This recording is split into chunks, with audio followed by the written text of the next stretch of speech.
Okay, I ended the last video talking about the idea of self-ownership, which Sandel believes is really the crux of the libertarian position.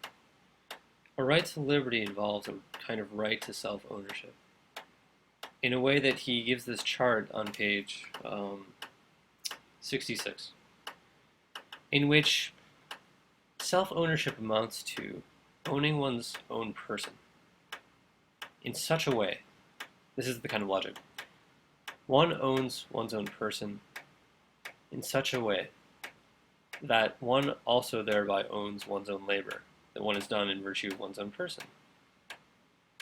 And if one owns one's own labor in virtue of your hard work, your conscientious effort, and so on, then you should also be entitled to the fruits of that work, the fruits of that labor.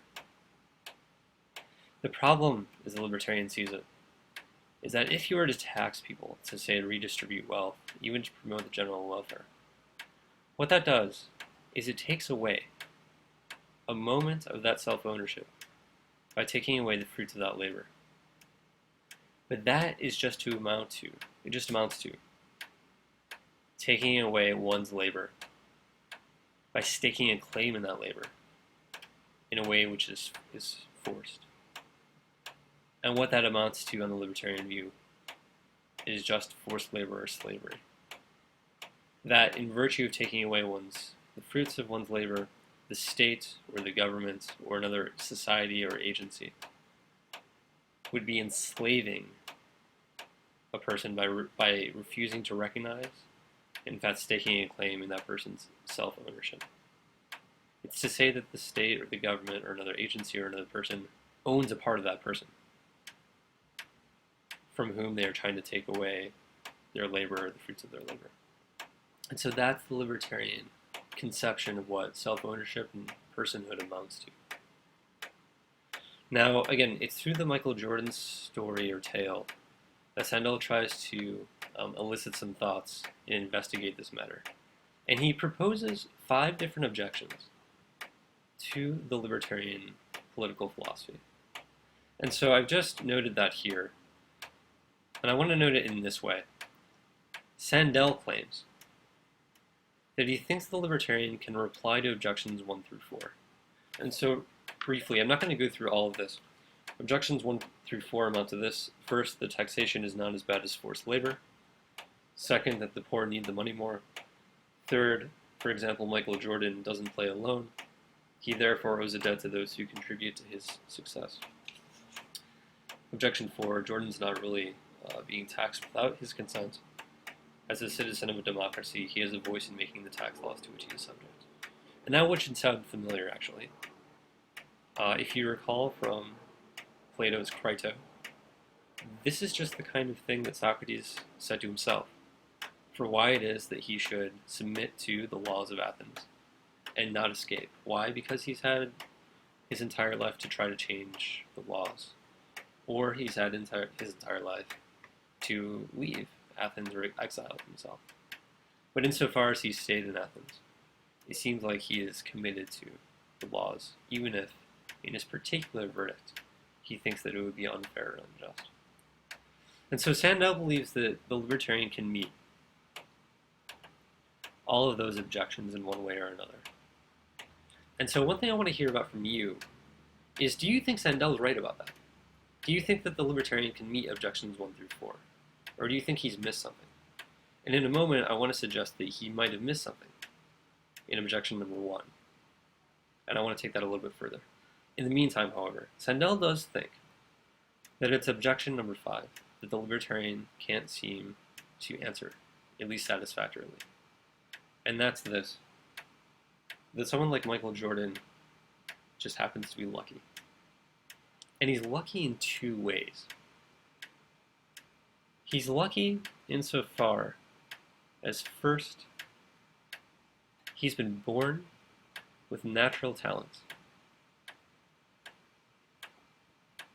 that other people do not have. Those natural talents are particularly suited for playing basketball very well. And while it's the case, Sandel could admit that at least some of those talents are in virtue of him practicing, of putting in hours at the gym, of practicing with teammates and listening to coaches and really working on his game his entire life. While some of that has to be due to his own hard work, not all of it is. It's not as if Michael Jordan asked the universe to be 6 feet 6 inches tall, or to be extremely fast, or to have an amazing jump to dunk a basketball. And so it doesn't seem as though Jordan has earned those kinds of talents in any particular kind of way. The second notion of luck here doesn't just involve Jordan. It involves the fact that he happens to live in a society which really values basketball. That really values the particular talents that he brings to that given society. In another society, his skills or his talents might not be valued at all. And so Sandel's claim is that there are factors of luck here, beyond Jordan's control, both in virtue of the kind of person he is, in virtue of his talents, natural talents, and in virtue of the society he happens to have ended up in, which are not of his own doing. And if so, if it's the case that there are aspects of him, his self, and aspects that is prized by society, then it can be the case that a community, a society, an agency, or even the government, someone outside of him, has a stake in his earnings, in his entitlements, and in his income and wealth, in such a way that it would be just in order to redistribute some of that wealth, in order to promote the welfare of others. And so I want to know what you think about that consideration of luck, and how that plays a role in either a libertarian philosophy, or in Sandel's objection, or the kind of role that luck should play in any political theory of justice. Okay, by the end of the article, Sandel presses the libertarian in one more direction. He says it can be difficult to give up this idea of self-ownership, but if we really take a libertarian philosophy to the extreme, to what it would logically entail, it seems as though there are more cases that would prove problematic on a libertarian conception. And so I'll let you read those cases. They involve organ transplants, so he takes up kidneys, for example. Cases of assisted suicide.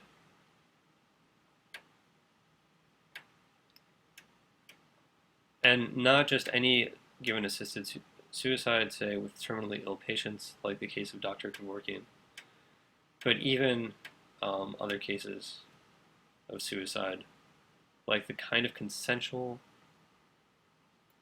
cannibalism that took place in 2001 in Germany. And Sandel is betting here that the reasons people tend to give for why we might think these practices are somehow unjust or immoral really have nothing to do with libertarianism at all. They have to do with different kinds of values or ways of valuing people or practices, which are there to protect people. And so I want you to consider those cases as well. Now, there's just a couple more things I want to say about this, which goes beyond Sandel's article a bit. I suggested that objection number 1 might actually be stronger than what Sandel offers. And so let me read that real fast. So this is objection 1.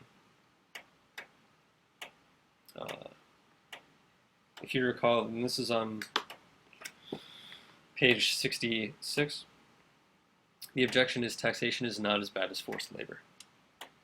If you're taxed, you can always choose to work less and pay lower taxes, but if you are forced to labor, you have no such choice. And now the libertarian reply might be this. Well, yes, but why should the state force you to make that choice? Some people like watching sunsets, while others prefer activities that cost money, going to the movies, eating out, sailing on yachts, and so on. Why should people who prefer leisure be taxed less than those who prefer activities that cost money? Consider an analogy. A thief breaks into your home and has time to take either your $1,000 flat screen television or the $1,000 in cash you have hidden in your mattress. You might hope he steals the television because you could then choose whether or not to spend that $1,000 to replace it. If the thief stole the cash, he would leave you no such choice, assuming it's too late to return the TV for the full refund. But this preference for losing the TV or working less is beside the point. The thief and the state do wrong in both cases, whatever adjustments the victims might make to mitigate their losses. Now, I want to suggest that there's something more here. First, I think it's a bad analogy.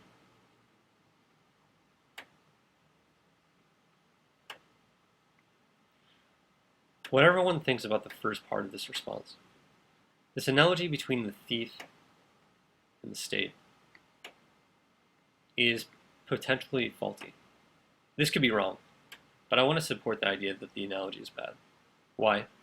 Well, I take it that in forms of taxation, for instance, if you don't pay your taxes to the fullest degree, the state might have recourse against you. This is the general idea. In what fashion? Well, the Internal Revenue Service might audit you. And in doing so, they might send you a letter in the mail or otherwise contact you and say, we're going to audit you. We need you to get your financial documents together, and we're going to investigate the kinds of earnings or income or wealth that you currently have. Because we think somebody might have made a mistake, or you might have made a mistake.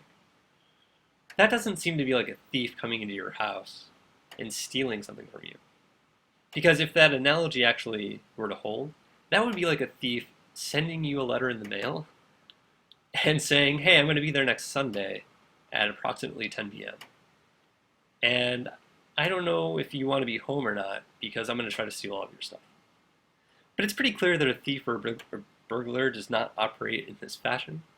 That with a thief or a burglar, there come other kinds of fears, like a fear of physical threat, and a kind of suddenness or an immediacy that is not nearly the same as a state that might tax you or audit you. And so there's a brief reason for thinking, I think, the analogy in this particular response from the libertarian is not a great response. Now, I want to go just a little bit further and then end this discussion, or end this video. While Sandel tries to press the libertarian on his or her commitments and our moral intuitions on various kinds of cases, we might ask different kinds of questions about the libertarian political philosophy. First, what kinds of constraints really are there on liberty?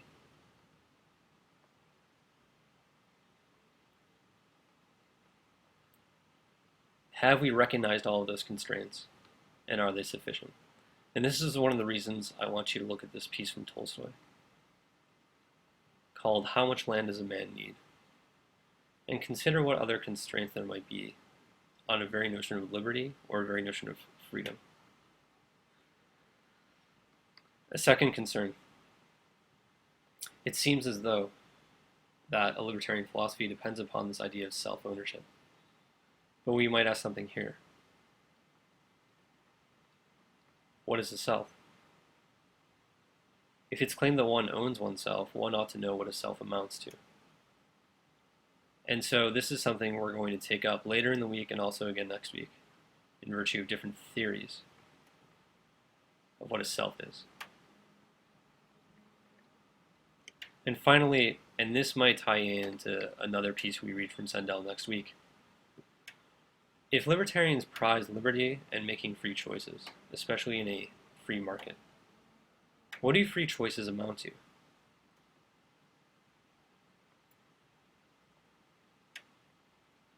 Are all choices free?